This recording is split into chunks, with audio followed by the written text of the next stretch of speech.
په بخښنه سره پروګرام د وزیرستان دی خو مونږ ته دا بخښنه وکړه زه د ټول پښتانه کیسه کوم زه خام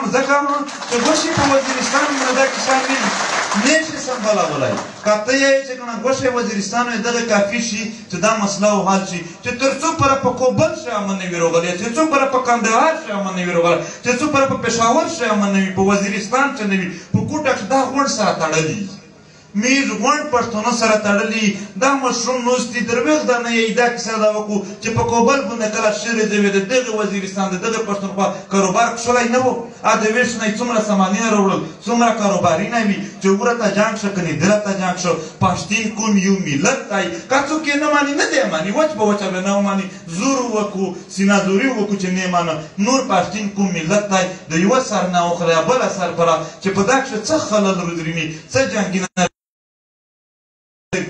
دا غونډ وطن متاثر کیږي نو د دغه حواله سره همیشه چې کله هم د دغه خبره کیږي په اتفاق اتحاد باندې میر د وزیرستان خلک غونډ پښتون ته د دغه سټیج نه هم او د هر سټیج نه هم ټول پښتون ته د اتفاق اتحاد او سوله مبارزات دعوت ورکوي چې میر د وزیرستان خلک په هر پور عملیات شي د دغه پښتون کوم د شورې د پرکمت شي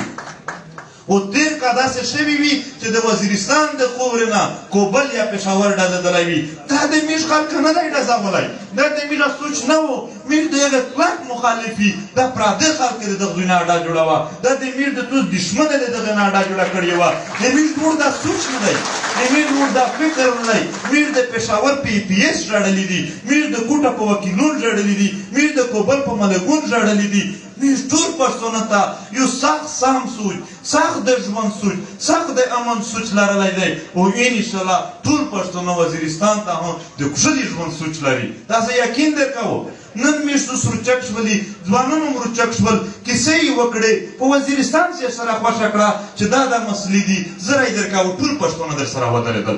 که د امونه وخوله تر اباسین پره که په دغه ملک شي دي که په بل ملک شي دي که په یورپ شي دي که په چاینا شي دي د تو سره ودرېدل میر دوست نه چې دا کیسه سره سسته نه شي میر دوستو بیا بیا کلک دارېږي چې پښتانه د خپلې مسلې د حال د پوره په دغې کې وي او زه بله دا خبره کوم خلیزم قبایلیزم په دغه بنیاد